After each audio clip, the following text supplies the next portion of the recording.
இந்த அபிஜித் முகூர்த்தம் அப்படிங்கிறது இயற்கை சம்பந்தமான விஷயங்களுக்கும் இது பொருந்துமா சார்? இது அரசியல் மாற்றங்கள் வரைக்கும் நம்ம சொல்லியிருக்கோம். இந்த முறை பார்த்தீங்கன்னா இங்கே நம்ம சொன்னது வந்து டிஎம்கே ஆட்சி வராதுன்னு சொல்லியிருந்தோம். போன ஆகஸ்ட்லேயே போட்டிருந்தோம்.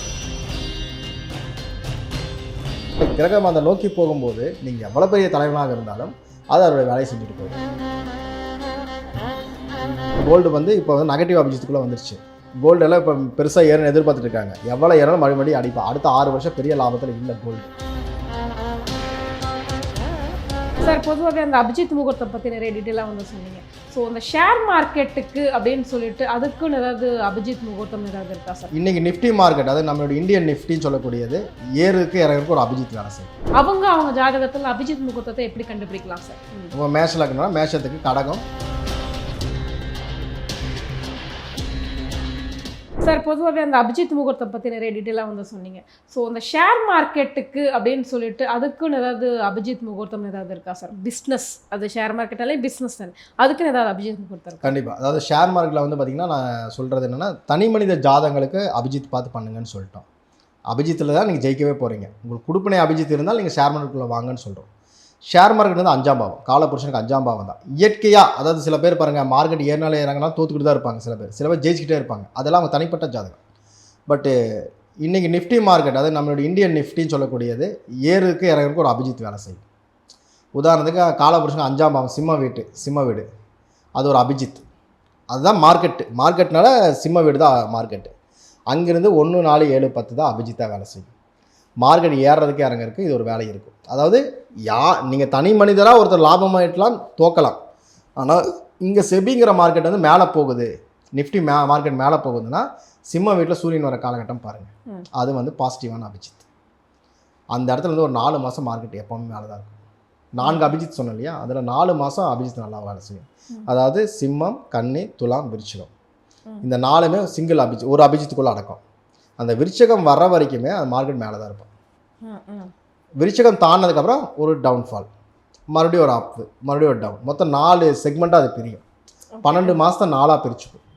அப்போ பாசிட்டிவ் அபிஜித்துக்குள்ளே வரும்போது அடுத்த 4 மாதம் வரைக்கும் அது மார்க்கெட்டில் வந்து ஒரு அப் லெவலில் கொடுத்துட்டே போகும்.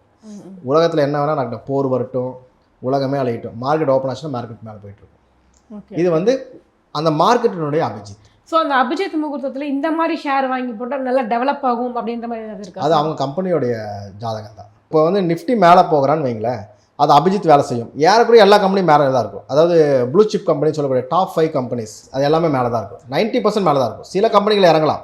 பட் ஆனால் மார்க்கெட் மேலே போகணுன்னா டாப் 5 கம்பெனிஸ் இதாகணும். அதாவது நம்ம மிட் கேப்பு, ஸ்மால் கேப்புன்னு சொல்கிறாங்க இல்லைங்களா, லார்ஜ் கேப்புன்னு சொல்கிறாங்க. இந்த லார்ஜ் கேப் ஃபண்ட்ஸ் இருக்கு இல்லைங்களா, அதெல்லாம் மேக்ஸிமம் மேலே தான் இருக்கும். இதுதான் மார்க்கெட் மூவே பண்ண வைக்கும். அப்போது இந்த கம்பெனிஸ் எல்லாம் நீங்கள் வாங்கி வச்சுக்கலாம். ரேட் அதிகமாக தான் இருக்கும், பட் ஆனால் லாபமும் அதிகமாக வரும். ஸோ அந்த டயத்தில் நீங்கள் வாங்கி பாருங்கள். அடுத்த நாள் சொல்லலாம், ஆகஸ்ட், செப்டம்பர், அக்டோபர், நவம்பர், சித்திரை, வைகாசி, ஆனி, ஆடி, ஆவணி, புரட்டாசி, ஐப்பசி, கார்த்திகை, இந்த 4 மாதம் மார்க்கெட்டை பார்த்துக்குங்க. நிஃப்டி மார்க்கெட்டை பாருங்கள், மேலே தான் இருப்பான். உலகத்தில் என்ன வேணால் நடக்கட்டும், மார்க்கெட் வந்து கீழே வரக்கு வாய்ப்புகள் ரொம்ப ரொம்ப குறைவு. ஏன்னா இது வந்து அபிஜித்துக்குள்ளே இருக்குது. இதெல்லாம் வச்சு தான் நம்ம உலகியல் ஜோதிடம் ஒன்று கணிக்கிறாங்க. போர் ஏன் வருது அப்படின்னு எடுப்பாங்க. இப்போ சனி வந்து குரு வீட்டுக்கு போயிட்டாரு, போர் வர மாதிரி சூழ்நிலையெல்லாம் உருவாச்சு. அதுக்கப்புறம் ஒரு இடத்துல வந்து ஆயில் ப்ரைஸ் எல்லாம் அதிகமாகிடுச்சு. ஏன்னா சனியுடைய காரணத்துக்கு அது அபிஜித்தில் இருக்குது. அதனால மார்க்கெட் ப்ரைஸ் ஏறும்னு நாங்கள் சொன்னோம். மார்க்கெட் அநியாயத்துக்கு ரேட் ஏறிட்டான். அதே போல் வந்து கோல்டு வந்து இப்போ வந்து நெகட்டிவ் அபிஜித்துக்குள்ளே வந்துருச்சு. கோல்டெல்லாம் இப்போ பெருசாக ஏறணும் எதிர்பார்த்துட்டு இருக்காங்க. எவ்வளோ ஏறணும் மறுபடியும் அடிப்பா. அடுத்த 6 வருஷம் பெரிய லாபத்தில் இல்லை கோல்டு. அதனால் வந்து இறங்க வாங்குங்க தான் சொல்கிறோம். ஒரே நாளில் போய் இறங்குறதுக்கான வாய்ப்புகள் இருக்குது. இப்போ 1 லட்சம் இருக்குது, எவ்வளோ கூட வரும்? ஏறக்குறைய ஒரு 70-80க்குள்ளே வரலாம். அந்த அளவுக்கு வர வாய்ப்பு இருக்குது. இன்றைக்கி என்ன ரேட்டில் இருக்கோ அதில் வந்து 20-30% ரிடக்ஷன் ஆகிறதுக்கு வாய்ப்பு நல்லாவே இருக்குது. எவ்வளோ பெரிய தேவைகள் ஏற்பட்டாலும் இறங்குறதுக்கான வாய்ப்புகள் நல்லா இருக்குது. உடனே நடக்காது. நான் சொன்னேன், அந்த 6 வருஷத்துக்குள்ளே இந்த ரேட் ஃபிக்ஸ் பண்ணிட்டு போவேன். ஏற்கனவே நம்ம சொல்கிறோம் 2021 35-40 ரேட்டில் போயிருந்தப்போ உச்சபட்ச விலை அடையுன்னு சொல்லிட்டு ஒரு ப்ரைவேட் சேனல் சொன்னோம். அது யாருக்குறைய நாங்கள் எங்களுடைய கணக்கு என்னவாக இருந்ததுன்னா ஒரு 1,90,000 அப்படி போகும்னு நினச்சோம். அது 1,30,000 ரூபா வரைக்கும் போயிட்டு அதுக்கப்புறம் ஒரு 20% அடித்து மறுபடியும் இப்போ ரேட் ஏறிட்டு இருக்கான். ஆனால் எங்களுடைய கணக்குன்னா அகைன் 90,000 வரக்கு வாய்ப்பு நல்லாயிருக்கு. 90 இருந்திருந்தானா 70, 60, 50 வரைக்கும் வந்திருப்பான் இந்த 6 வருஷத்தில்.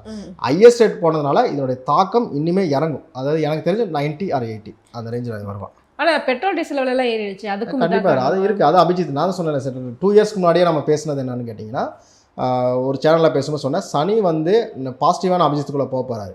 மார்க்கெட் அநியாயத்துக்கு ரேட் ஏற போகிறான். ஏறக்குறைய மகரத்தை தாண்டினோடனே ரேட்டு கொஞ்சம் கொஞ்சமாக ஏற ஆரம்பிச்சிட்டான். கும்பம் வரும்பொழுது மகரத்தில் இருக்கும் மைனஸில் போயிட்டு இருந்தான். மைனஸில் க்ரூடு வந்து மைனஸில் ட்ரேட் ஆனது உலகத்துலேயே இதான் ஃபஸ்ட் டைம். கும்பத்துக்குள்ள வரும்போது கொஞ்சம் கொஞ்சமாக ஏற ஆரம்பிச்சான். மீனத்துக்குள்ள வந்து ஓரளவுக்கு ஏறிட்டான். இப்போ நான் ரீசெண்டாக சொல்லியிருந்தேன், இல்லை 1.5 இயர்ஸ் முன்னாடி ஒரு வீடியோவில் பேசணும், க்ரூடெல்லாம் ரேட் ஏற போகிறா, வரலாறு காணாத விலையை இந்த க்ரூடு பார்க்குன்னு சொல்லியிருந்தோம்.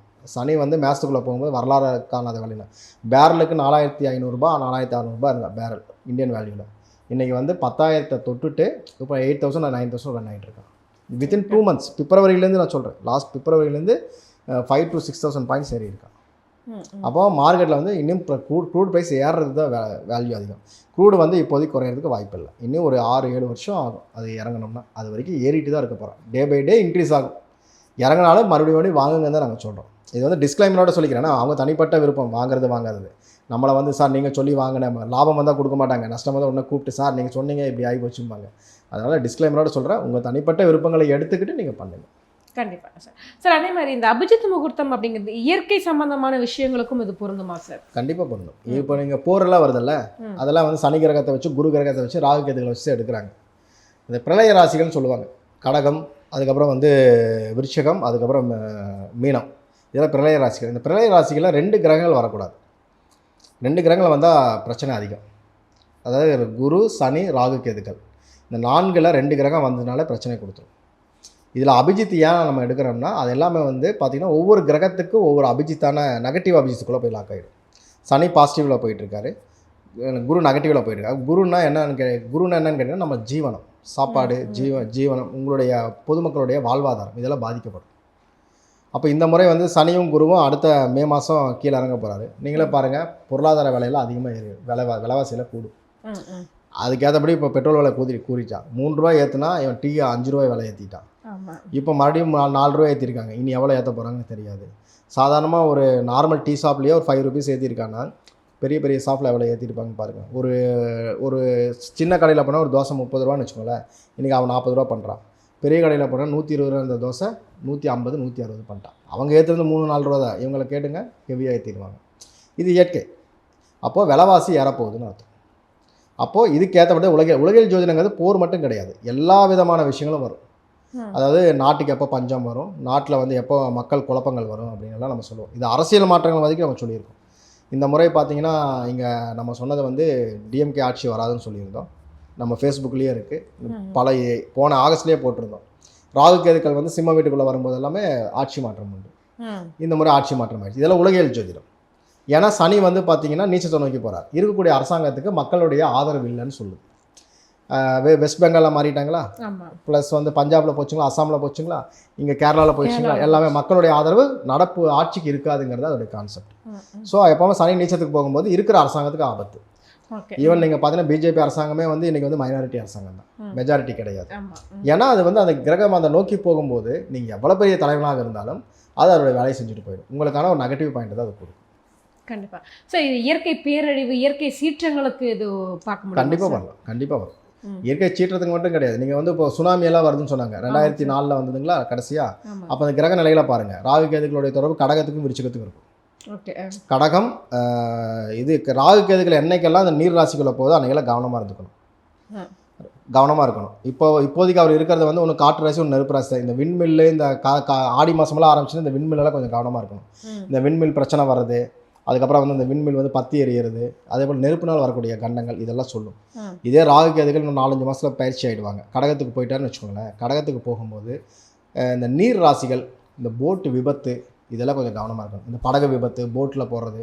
ஏன்னா குரு அங்கே இருக்கார், ராகு அங்கே இருக்கார். குருன்னா நாடி முறையில் என்ன சொல்லுவாங்கன்னா மக்களை சொல்லக்கூடியது. அப்போ குரு ராகும் கடக்கும்போது இந்த போட்டில் போகிறவங்க, குறிப்பாக கப்பலில் வந்து பார்த்திங்கன்னா விபத்துகள் ஏற்படுறது, இந்த மாதிரி விஷயங்கள்லாம் நடக்கும். சனி தான் கூட்ஸு. சனி இப்போ எங்கே இருக்கார், மீனத்தில் இருக்கார். ராகு வந்து கடகத்துக்குள்ளே வந்துட்டார்னா இந்த கூட்ஸ் கப்பல் இருக்கு இல்லைங்களா, கூட்ஸ் ஏற்றிட்டு போகிறாங்க இல்லையா, அந்த கண்டெய்னர்ஸ் எல்லாம், அந்த கப்பலில் கொஞ்சம் கவனமாக இருக்கணும். அதெல்லாம் ப்ராப்ளத்தை கொடுக்கும். பொதுமக்கள் வந்து முடிஞ்ச வரைக்கும் இந்த படகு சவாரிகள், தனியாக போய் தண்ணியில் போய் குதிக்கிறேங்கிறது, தண்ணியில் நான் வந்து சாகசம் பண்ண போகிறவங்கள கொஞ்சம் கவனமாக இருக்கணும். இதெல்லாமே கொஞ்சம் நெகட்டிவான இது. சுனாமிக்கான வாய்ப்புகள் இருக்கான்னா இருக்கு. சுனாமிக்கான வாய்ப்புகள் உண்டு. ஏன்னா குரு வந்து சனியை பார்த்துட்டு இருக்காரு. மழையோனாலையும் பிரச்சனை கண்டிப்பாக வரும். மழை அளவுக்கு அதிகமான மழை பெய்யும். நீர்னால் கண்டம்னு வச்சுக்கோங்களேன். நீர் சம்மந்தப்பட்ட விஷயங்கள் என்ன இருக்குது, நீர்வீழ்ச்சிகளில் ப்ராப்ளம் வரும், அதுக்கப்புறம் கப்பல் போக்குவரத்தில் ப்ராப்ளம் வரும். இதே போல் நீங்கள் வந்து மழை அதிகமாக பெஞ்சாலும் உங்களுக்கு ப்ராப்ளம் தான், விவசாயம் பாதிக்கப்பட்டு. ஏன்னா சனி வந்து விவசாய பொருட்களை சொல்லும், விவசாய பாதிப்புன்னு சொல்லுது. இவங்கெல்லாம் கவனமாக இருக்க வேண்டிய காலகட்டம். ஸோ ராகுகேது பயிற்சிக்கு அப்புறம் கொஞ்சம் கவனமாக இருக்கணும். இன்னும் குருவும் அங்கேயே இருக்கார். அப்போ அந்த குருவும் அடி வாங்கும்போது பொதுமக்கள் ரொம்பவே பாதிக்கப்படும். விலைவாசி கட்டுக்கடங்காமல் போகுது. அதனால் வந்து நம்ம இப்போ பார்க்குற விலைவாசி இன்னொரு 3-4 மாதம் கழிச்சு பார்த்தீங்கன்னா வேறு மாதிரி இருக்கும். இன்னும் அதிகமாக ஏன்னா பெட்ரோல் விலை ஏறிச்சு என்ன பண்ணுவீங்க? இதுவரை கண்ட்ரோல் பண்ணிட்டாங்க, 4 வருஷமாக ஏற்றலை. இப்போ மறுபடியும் ஏற்ற ஆரம்பிச்சிட்டாங்கன்னா மறுபடியும் பெட்ரோல் விலை ஏறிச்சுன்னா மறுபடியும் கேஸ் தட்டுப்பாடு வரும். கேஸ் தட்டுப்பாடு வந்து ரேட் ஏறிடும். ஸோ இதுதான் ப்ராப்ளம். இது கவனமாக இருக்கும். உலகில் ஜோதிடத்துக்குள்ளே அபிஜித் வந்து வேறு மாதிரி வேலை செய்யும். அது வந்து நெகட்டிவ்ல இருக்கா பாசிட்டிவ் இருக்கா நம்ம பார்த்துக்கிட்டே இருக்கோம். ஸோ அபிஜித் முகூர்த்தம்ங்கிறது ரொம்ப முக்கியமான ஒரு முகூர்த்தம். நம்ம தனி மனித ஜாதகத்துக்கு எப்படியோ உலகியலுக்குன்னு ஒரு அபிஜித் இருக்குது, அதில் நம்ம கவனமாக இருக்கணும். ஸோ வந்து அபிஜித் முகூர்த்தத்துடைய முக்கியத்துவம் என்னங்கிறது எங்களுக்கு நல்லாவே புரிஞ்சிருச்சு. இப்போ வந்து ஒவ்வொரு தனிப்பட்ட ராசினர் இருப்பாங்க, லக்னத்துக்காரங்க இருப்பாங்க, அவங்க ஜாதகத்தில் அபிஜித் முகூர்த்தத்தை எப்படி கண்டுபிடிக்கலாம் சார்? ரொம்ப சிம்பிளுங்க. உங்கள் லக்னம் எதுன்னு பார்த்துக்குங்க. 1, 4, 7, 10 அபிஜித். 1, 4, 7, 10 கேந்திரம்னு சொல்லுவாங்க. உங்கள் மேஷ லக்னம்னா மேஷத்துக்கு கடகம், துலாம், மகரம். ரிஷப லக்னத்துக்காரங்கன்னா சிம்மமும் விருச்சகமும் கும்பமும். இதே வந்து மிதுன லக்னத்துக்காரங்க இருக்காங்கன்னு வச்சுக்கோங்களேன். மிதுன லக்னத்துக்கு வந்து பார்த்திங்கன்னா மிதுனம், கன்னி, தனுசு, மீனம். கடக லக்னத்துக்காரங்களுக்கு அதே போல தான். ஒவ்வொரு 4 ராசிலையும் நீங்கள் பிரிச்சு நீங்கள் சொல்லிட்டீங்கன்னா ஓகே, எல்லாம் மக்கள் வந்து கோச்சுப்பாங்க. எல்லாத்துக்கும் 3க்கு மட்டும் சொன்னாங்க, எங்களுக்கெல்லாம் சொல்லவே இல்லை. கடகம்னு வச்சுக்கோங்களேன். கடக லக்னத்துக்காரங்க கடகம், சிம்மம், கன்னி, துலாம். துலாம் தான் வரும். கடகத்துக்கு கடகம், துலாம், மகரம், அகைன் வந்து மேஷம். மேஷத்துக்கு என்ன சொல்லணுமோ அதான் கடகத்துக்கு வரும். ஆனால் பலன்கள் மாறும். இப்போ சிம்மத்துக்கு வந்துட்டீங்க. ரிஷபத்துக்கு என்ன சொன்னமோ அதே தான் இவங்களுக்கு வரும். ரிஷபத்துக்கு என்ன சொன்ன, ரிஷபம், சிம்மம், அதுக்கப்புறம் வந்து விருச்சகம், கும்பம் சொன்னீங்க. அதே தான் ரிஷபத்துக்கும் திரிகோண விதிகள்னு சொல்லுவோம். அப்போ ரிஷபத்துக்கும் சிம்மத்துக்கும் ஒரே மாதிரி தான். அதுக்கப்புறம் எடுத்திங்கன்னா கன்னிக்கு என்ன சொன்னால் மிதுனத்துக்கு என்ன சொன்னோமோ அதே தான் கன்னிக்கு. நீங்கள் அதை அப்படியே நோட் பண்ணிக்கோங்க. இது பார்க்கணும், ஈஸியாக புரியும். 1, 4, 7, 10 உங்கள் லக்னத்துலேருந்து 1வது வீடு, 4வது வீடு, 7வது வீடு, 10வது வீடு இது எடுத்திங்கன்னா வந்துடும். துலாத்துக்கு எடுத்திங்கன்னா என்ன வரும்? நீங்கள் துலாத்துலேருந்து என்னன்னா மகரம் வருவார் 4. அதுக்கப்புறம் வந்து எடுத்திங்கன்னா செவ்வாயுடைய வீடு மேஷம் வரும் 7ஆம் வீடாக, 10ஆம் வீடாக கடகம் வரும். இது இவங்க தான் திரும்ப இவங்களே தான் வருவாங்க. இந்த 1, 4, 7, 10 சொன்னீங்க இல்லையா, இந்த ராசிகளுடைய அந்த ஆட்சி பெற்ற டைமில் தான் போய் வந்து கும்பிடணுமா? அந்த லக்னா டைம் உங்கள் ஜாதகத்தில் ஓடிக்கிட்டே இருக்கும், மாறிக்கிட்டே இருக்கும். இப்போ சூரியன் இருக்கிறதா அந்த மாதத்தினுடைய தொடக்கம், அதுதான் ஆரம்ப லக்னம். உங்கள் இந்த மாதம் 6 மணிக்கு வருதுன்னா அடுத்த மாதம் 6 மணிக்கு வராது, 8 மணிக்கு தான் வரும். அதுக்கு அடுத்த மாதம் 10 மணிக்கு தான் வரும். இதை நீங்கள் ஒரு தடவை பார்க்க ஆரம்பிச்சு உங்களுக்கு புரிஞ்சிடும். அந்த லக்னா டைம் எப்போ வருதுன்னு நீங்கள் சாஃப்ட்வேரில் போட்டிங்கன்னா வந்துடும். அந்த டயத்தில் போய் கோயிலுக்கு போங்க. அங்கே தான் உங்களுக்கு கிடைக்கும். எல்லாருக்கும் ஒரே மாதிரி கொடுக்க மாட்டார் கடவுள். அவன் போனால் வாங்கிட்டு வந்துட்டான், ஸ்ரீரங்கம் போனால் நல்லா இருந்தது, அவன் சுவாமி மலை போனால் நல்லா இருந்தது, இவன் குருவாயூர் போனால் நல்லா இருந்ததுன்னா எல்லாருக்கும் கொடுக்க மாட்டார். எல்லாரும் போய் நீங்கள் எங்கே விழுகிறீங்க, திருப்பதியில் போய் விழுகிறீங்க. எல்லாருக்குமே திருப்பதி கொடுக்காது.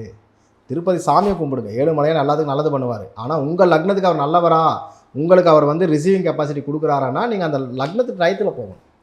போனீங்கன்னா கடன் பிரச்சனை தான் தீர்த்து வைப்பார், வர வேண்டிய பணம் தான் வாங்கி கொடுப்பாரு. அப்போ நீங்கள் அந்த லக்ன டைமிங் உங்கள் லக்னத்துக்கு, இன்றைக்கி நான் கோயிலுக்கு போனோம் சார், ஒரு லக்னம் கொடுங்கன்னு நீங்கள் என்ன கொடுப்பீங்க? இந்த 4 அபிஜித்துகள் டயத்தில் தான் நீங்கள் எடுக்கணும். இது எடுத்தீங்கன்னா உங்கள் வாழ்க்கை மாறும். நான் இருக்கிறப்ப தான் நீங்கள் கதவு தட்ட முடியும். நான் இல்லாதப்ப வந்து பார்த்துட்டு நீங்கள் எனக்கு கொடுக்கலன்னா நான் எப்படி கொடுக்க முடியும்? இதுதான் கடவுளுக்கும் அதே தான். உங்கள் லக்னத்துக்கான டைம் இது, உங்களுக்கான கியூ இதுதான். இந்த டயத்துக்குள்ளே போனால் தான் நீங்கள் தரிசனம் பார்க்க முடியும். ஜென்ரலாக கும்பிட்றது யாரை வேணால் கும்பிடுங்க. ஆனால் ஒரு தேவைக்காக ஒருத்தரை போய் பார்க்குறீங்கன்னா நீங்கள் போக வேண்டிய டைம் உங்கள் அபிஜித். உங்கள் லக்னத்துக்கு 1, 4, 7, 10 எந்த ராசி நட்சத்திரமாக எந்த ராசிகளாக வருதுன்னு பாருங்கள். அதுதான் உங்கள் அபிஜித் டைமு. அந்த டயத்துக்கு இன்றைக்கி அந்த லக்னம் விழுந்ததுன்னா அந்த கோயிலுக்கு போயிட்டு வாங்க, கண்டிப்பாக நல்லா இருக்கும். ஸோ உண்மையிலே வந்துட்டு அபிஜித் முகூர்த்தத்தை எப்படி கால்குலேட் பண்ணணும்னு சொல்லிட்டு ஜோதிடம் தெரியாதவங்களுக்கு கூட வந்துட்டு புரிகிறபடியாக ரொம்ப எளிமையான விளக்கங்களை வந்து கொடுத்தீங்க. கண்டிப்பாக இந்த நிகழ்ச்சி எங்கள் நேயர்களுக்கு ரொம்ப பயனுள்ளதாக இருந்திருக்கும். எங்கள் கேள்விகளுக்கு ரொம்ப சிறப்பான பதில் சொன்னீங்க. ரொம்ப நன்றி. நன்றி. வாழ்க வளமுடன். தினந்தோறும் இறை அருளின் ஒளிபரப்பை காண ஸ்ரீ வைரா டிவி